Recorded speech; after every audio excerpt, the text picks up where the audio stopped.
Welcome to the Deep Dive, your shortcut to being truly well-informed. Today we're diving into something that, well, it's surrounded by a lot of outdated ideas, hasn't it? Yeah. Especially around women's health and fertility. I mean, most of us were taught the classic 28-day cycle, right? With that fertile window, supposedly always between days 10 and 17. It's practically treated as fact. It really is. And that's where things get interesting because the research, it paints a very different picture. That textbook cycle, it actually only fits about 30% of women. 30%. Wow, only 30. That's much lower than you'd think. Exactly. The majority. They have fertile windows much earlier or sometimes later than that standard range. Think about this. Only about 2% are even in their fertile window by day 4. Tiny. But then jump ahead just a few days to day 7, and suddenly it's 17%. 17% by day 7. That's early. It is. And while, the peak fertile days often do fall around day 12 or 13 for many, the individual variation is just huge. Just knowing that can change everything for someone trying to conceive. Absolutely. That statistic alone is kind of mind-blowing. Really changes how you might approach things or even just understand your own body. So, okay, our deep dive today is all about unpacking that. How understanding your specific hormonal cycle, your unique rhythm, can totally revolutionize how you approach exercise. And ultimately, how that can help optimize fertility. Let's get into it. Okay, so to really get this, we need to talk about the hormones. It's like this intricate dance happening inside you every month. You've got 5 main players orchestrating things. There's estrogen, progesterone, then FSH, that's follicle-stimulating hormone. It sort of kickstarts the egg maturation process. And LH, luteinizing hormone, that's the one that triggers ovulation. And critically important for women, too, is testosterone. Right, testosterone. People usually just think of it for men, but it's key for women, too. Oh, absolutely. For women, it's vital for libido, yes, but also energy levels, power output during exercise, even building muscle strength. These hormones, they don't just sit there. They rise and fall, creating this really dynamic internal environment. It affects, well, pretty much everything. And that's not just like abstract biology happening in the background, is it? This hormonal dance, it directly impacts how you feel day to day. Totally. Your energy, Yeah. how strong you feel lifting weights, how quickly you bounce back after a run. Even just your motivation to get moving in the first place. Exactly. It explains those days you feel like you could run a marathon and other days where, just getting off the sofa feels like a huge effort. Right. So understanding these phases, these shifts, lets us actually align our movement with our biology. Phase by phase. Where do we start? Menstruation. Yeah, let's start there. Menstruation, usually days 1 to maybe 5 or even 7 for some. During this time, estrogen and progesterone, they're at their lowest point. Your body's busy shedding the uterine lining, so naturally energy levels can be at their lowest ebb too. It can be the most challenging time for intense activity. That makes sense. So for someone who's used to pushing hard all the time, how do they shift that mindset? What kind of movement is actually good during this phase? Is it just about rest, or is there more to it? It's really about embracing gentle movement. Think restorative yoga, maybe some light walking, gentle stretching. Your body's doing a lot internally, so supporting it with rest and light activity is key, not adding more stress. But interestingly, some women actually report feeling mentally clearer during their period. Really? Clearer? Yeah, possibly because those big hormonal swings have sort of leveled out for a bit. It can create this unexpected window of mental calm, which is kind of cool. Okay, interesting. So after menstruation, we move into the follicular phase. Yeah. That's from the end of your period up until ovulation, right? Maybe days 8 to 13, roughly? Roughly, yes. Again, variable, but that's the general time frame. And this is where estrogen starts its climb. You often feel a noticeable increase in energy, a feeling of, capability. So what does that rising estrogen mean for workouts? Is this like the time to go hard? It's definitely prime time for strength training. That rising estrogen does some amazing things. It actually improves muscle protein synthesis, meaning your body gets much better at repairing and building muscle after you work out. Plus, it can increase your pain tolerance slightly and helps you recover faster. It's like having nature's own performance enhancer built in. Wow. Okay, nature's performance enhancer. I like that. And from a fertility perspective, this phase is all about supporting that dominant follicle, getting ready for ovulation, good energy, good recovery. It all helps. Got it. So follicular phase, strength gains and feeling capable. Now the big one for many trying to conceive, the ovulation window, usually pegged around days 14, 15, but we know now that's highly variable. This is when both estrogen and that testosterone peak, right? Giving you more power, more strength. That's right, peak hormonal power, essentially. So with all that power, the temptation must be to really smash those workouts, go all out. Is that the best strategy if conception is the goal? Ah, see, this is where it gets really interesting and a bit nuanced. Your body can absolutely handle higher intensity than thanks to those hormones, no doubt. But if you're actively trying to conceive, the exercise strategy needs to be, well, strategic. Okay, strategic how?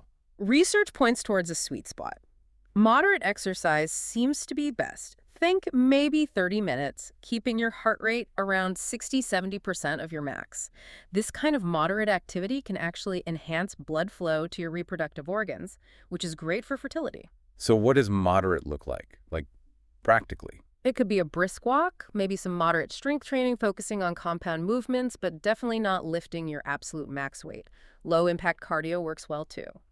The key insight here is that excessive intensity, like really intense endurance sessions or extreme HIIT workouts right around ovulation, might actually work against you. How so? It could potentially impair implantation. The body might interpret that extreme physical stress negatively during this really critical window. Okay, that's a huge point. Yeah. So finding that moderate sweet spot is crucial around ovulation, not necessarily pushing to the limit just because you feel strong. Exactly. It's about working with your body's primary goal at that time, if conception is what you're aiming for. So practically speaking, if someone tracks and knows their fertile window is, say, days 12 through 17, how should they adjust? You could think about it like this. Maybe go for lower intensity or more gentle movement on those peak fertility days, perhaps days 12 and 13. Really support the body. Then, around a likely ovulation day, say 14 or 15, stick to that moderate exercise we talked about. Save your really intense, high-power workouts for that early follicular phase when your body's naturally geared up for it, and it's before that critical implantation phase. That makes a lot of sense.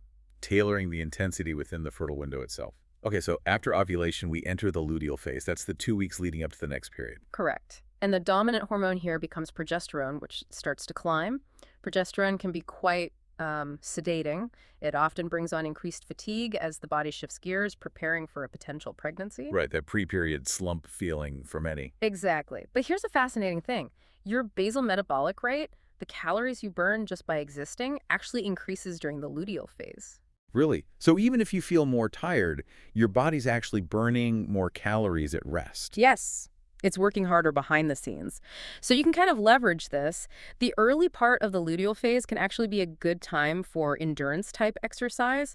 Your body becomes more efficient at using fat for fuel then. Interesting. So maybe longer, steadier cardio sessions. Could be, yeah. Or just maintaining consistency. On the flip side, though, strength gains might feel harder to come by. That rising progesterone can sometimes interfere a bit with muscle protein synthesis. Ah, so maybe not the time to aim for personal bests in lifting. Probably not. It's more about maintenance, endurance, and listening to your energy levels. And especially as you get closer to your period, if you experience PMS symptoms, that's definitely a time to lean into gentle cardio, yoga, maybe light strength work. It's really about nurturing your body, not pushing it through extra stress when it's already managing hormonal shifts. Okay, this is all fantastic information, but let's make it super practical. For someone listening right now thinking, okay, I want to try this, what are the actual steps? How do you start cycle syncing your exercise? It really boils down to two main steps. Step one, track your cycle. And I mean really track it for at least 3 months if you can. Don't just note when your period starts and stops. Pay attention to your energy levels day by day. Notice your mood. How did you feel during your workout today versus yesterday? Note down your performance. So more than just period dates, energy, mood, workout, feel. Exactly. You can use apps like Fertility Friend, which are designed for this, or honestly, a simple notebook or journal works perfectly well. The goal is to gather data on your unique patterns, because they will be unique. Okay, track everything for a few months, then what? Then, step two. Start cycle syncing based on what you've learned. Look at your data. When do you typically feel most energetic? That's likely your follicular phase plan, your strength training then. When do you usually ovulate or notice those fertile signs? Keep exercise moderate and supportive during that window. When does fatigue tend to set in? That's your cue for the luteal phase. Maybe focus on endurance earlier on, then transition to gentler movement as your period gets closer. It's about tailoring the general principles to your specific rhythm. Right. But what if someone has irregular cycles? That throws a wrench in the calendar days, doesn't it? How do they approach this? That's a really common question. And yeah, if your cycle isn't predictable, focusing strictly on calendar days won't work as well. In that case, you shift your focus from the calendar to your body's signs. Like the energy levels and mood we just talked about. Exactly. Tune into those hormonal signals. Are you feeling really energetic and capable today? That feels like your follicular phase, regardless of the day number. Use that energy for a stronger workout. Feeling strong, maybe more confident, perhaps noticing fertile signs. That could be your ovulation window, approaching time for moderate exercise. Feeling more tired, inward, maybe a bit introspective. That's your body signaling the luteal phase vibe. Choose gentler activity. Your body's constantly giving you clues. Irregular cycles just mean you have to rely more on those internal cues than the calendar. Okay, that makes sense. Tuning into the feeling rather than the date. What about hormonal birth control? Someone's on the pill or has an IUD. How does that affect things? Can the even cycle sync? Good point. Most hormonal birth control works by essentially suppressing your natural hormonal fluctuations. It creates a more stable, level hormonal environment, so you won't experience those distinct estrogen and progesterone peaks and valleys in the same way, It means, which generally means your energy levels will likely be more consistent throughout the month. So you can probably maintain a more consistent exercise routine without needing to sync it quite so specifically to phases you're not really having. However, if you're planning to come off birth control, maybe to start trying to conceive, Yeah. be prepared for a transition period. It can take time for your natural cycle and those fluctuations to reestablish themselves. You might experience some irregularity for a while as your body finds its rhythm again. It's normal. that's good to know. It sounds like this approach, aligning exercise with your natural cycle, can have really powerful effects. Do you have, like an example, a story that really highlights this? I do, actually. I worked with a client, let's call her Emma. She'd been trying to conceive for about 2 years, unsuccessfully, and she was very dedicated to fitness, doing CrossFit like 6 days a week, super intense, and also consciously eating in a calorie deficit to maintain a certain physique. Okay, sounds like a lot of physical stress. Exactly. Her body, understandably, was interpreting all that intense exercise and restricted intake as chronic stress, a state of scarcity almost, and as a result, she wasn't ovulating regularly, her cycles were off. So what changed? We completely restructured her routine based on cycle syncing principles. Intense workouts were reserved only for her follicular phase. Around ovulation, she shifted to moderate activity, and crucially, she incorporated significantly more rest and recovery, especially in the luteal phase. She also adjusted her nutrition to fuel her body properly, not restrict it. And the outcome? Within 6 months, her cycles became regular again, and shortly after that, she conceived. Wow, 6 months after 2 years of struggle. Yeah. It's just a really powerful example of how listening to your body's signals and reducing that chronic stress load can make such a huge difference. It wasn't about stopping exercise. It was about making it work with her physiology, not against it. That's incredible. Emma's story really drives home that fertility isn't just about one single thing, is it? It's holistic. So while we're focused on movement today, we really need to touch on how other pieces fit in, like nutrition. You mentioned Emma adjusted her eating too. Yeah. How does nutrition ideally sync with the cycle? Oh, absolutely. Nutrition and movement go hand in hand. You can't really separate them. So during menstruation, focusing on iron-rich foods is important, obviously, to replenish what's lost. But maybe pair them with vitamin C sources like citrus or bell peppers to actually boost iron absorption. Good tip. And follicular. In the follicular phase, as estrogen rises, your insulin sensitivity tends to be higher. This often means your body can handle nutrient-dense carbohydrates a bit more efficiently.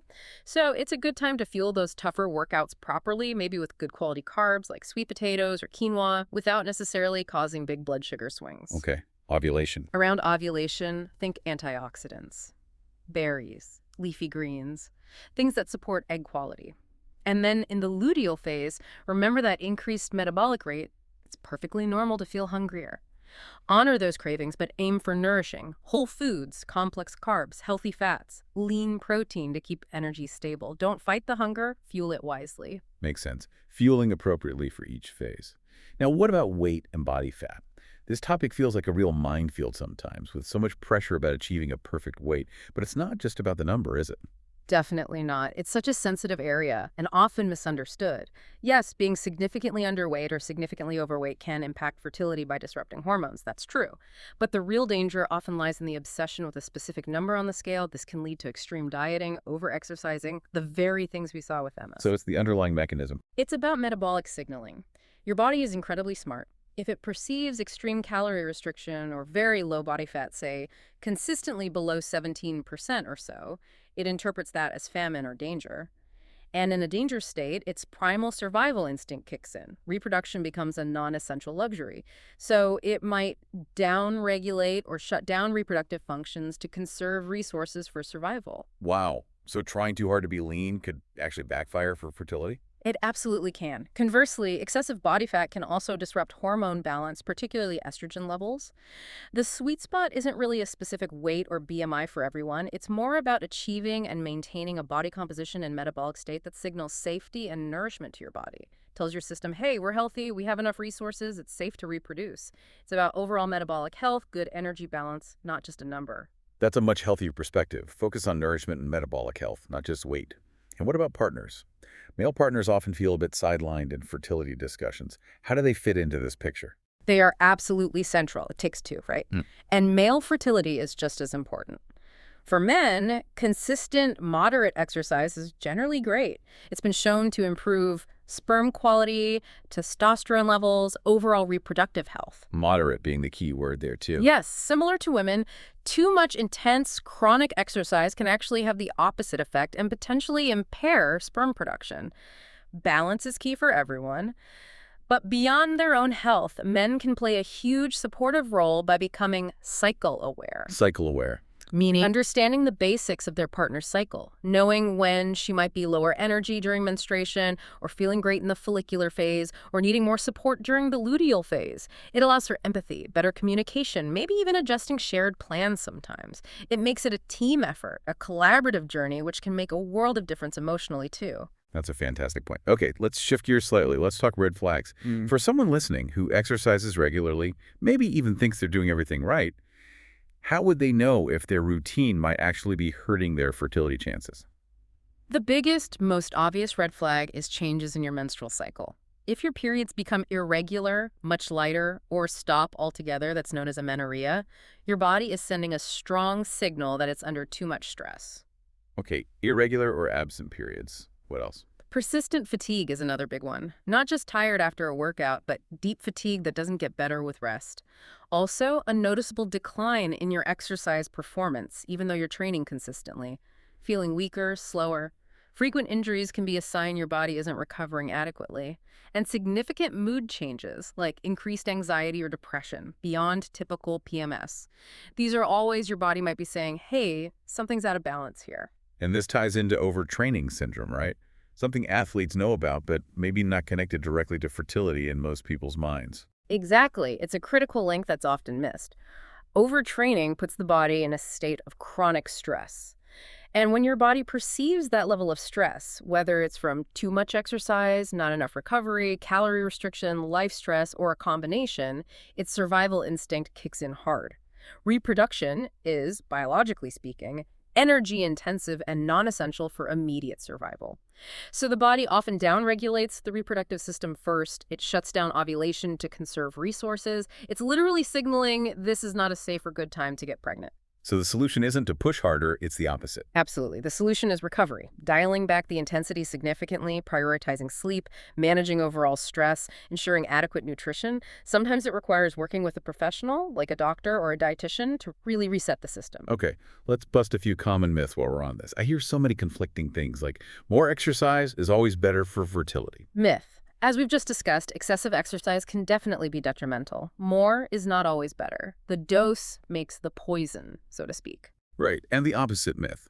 You shouldn't exercise at all if you're trying to conceive. Also a myth. Being sedentary isn't healthy either, and moderate appropriate exercise is generally beneficial for overall health, circulation, stress management, all things that support fertility. And then there's the idea of magic fertility exercises. Yes, like certain yoga poses guarantee conception. Exactly. While yoga is fantastic for stress reduction and body awareness, which are both great for fertility, there's no specific pose or type of exercise that's a magic bullet. It just doesn't work like that. So the takeaway is it's about finding the right kind of exercise at the right intensity, at the right time in your cycle, supporting your overall health and hormone balance. Not too much, not too little, and no magic involved. Precisely. It's about balance and alignment. What about that nail-biting 2-week wait? After ovulation, when you're hoping implantation might be happening, is it safe to exercise then? Should you just rest? That's a time when erring on the side of caution is probably wise. Light to moderate exercise is generally considered fine. It can help manage stress, which is good. But it's probably best to avoid anything really jarring, super high impact, or extremely intense during those 2 weeks. Think gentle movement. Walking is great. Maybe some light stretching or restorative yoga. Yeah. You want to create a calm, supportive environment for potential implantation, not shake things up too much. So probably skip the intense HIIT classes or heavy lifting sessions during that specific window. Gentle and supportive. Got it. It really sounds like the overarching theme here isn't about making massive, drastic changes overnight. It's more about small, consistent adjustments based on really tuning in, listening to your body. Body awareness seems key. It absolutely is. You don't need to become obsessive or overhaul your entire life instantly. Start small. Start by tracking. Start by noticing. Those little adjustments done consistently can add up to a big difference. So for listeners at different points in their journey, Yeah. what's your key advice? Someone just starting to think about fertility versus someone who's been trying for a while? Okay. If you're just starting to think about it, maybe not even actively trying yet, start tracking your cycle now. Get to know your body's rhythm. Establish a consistent, moderate exercise routine that you actually enjoy. Focus on building overall health, good sleep habits, managing stress. Lay that foundation. Now, if you've been actively trying for a while, say over a year or 6 months if you're over 35, definitely consult with a reproductive endocrinologist or fertility specialist. Get the medical side checked out. But also, take an honest, objective look at your lifestyle, including your exercise. Are you maybe pushing too hard without realizing it? Are stress levels high?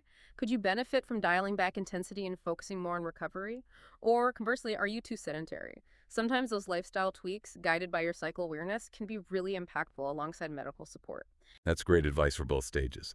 So if we were to boil down our conversation into top practical tips for using movement to optimize fertility, what would they be? From my side, I'd say, definitely track your cycle and energy levels. That's foundational. Prioritize strength training in that follicular phase when your body handles it best. Keep exercise moderate and focus on blood flow during your fertile window. Listen to your body above all else, more than an app, more than a schedule. Remember, recovery and sleep are non-negotiable. Find joy in movement. Don't push through pain. Involve your partner. And ditch the perfectionism. Stress is the enemy here. What would you add? I completely agree with all of those. I'd maybe reemphasize that last point about stress and perfectionism. Your body possesses this incredible innate intelligence. It has managed complex hormonal cycles successfully for millennia. Our job is to trust it, support it with mindful movement, good nutrition, adequate rest, but not to micromanage it into submission. Trying to control every little variable often just adds more stress. Focus on creating a state of overall health, balance, and well-being. Fertility very often follows naturally from that foundation. Beautifully put. Trust it, support it, don't micromanage it. I love that. And I leave our listeners with this final thought. Movement should, fundamentally, feel good. It should energize you more than it depletes you, at least most of the time. If your current exercise routine consistently leaves you feeling stressed, dreading it, or utterly exhausted, it's probably not supporting your fertility goals, no matter how perfect or optimal it looks on paper. Your body thrives on feeling safe and balanced. So maybe the challenge for you this week is just to start observing. Notice your energy. Notice your mood. What is your unique cycle telling you? You might be really surprised by the wisdom already within you.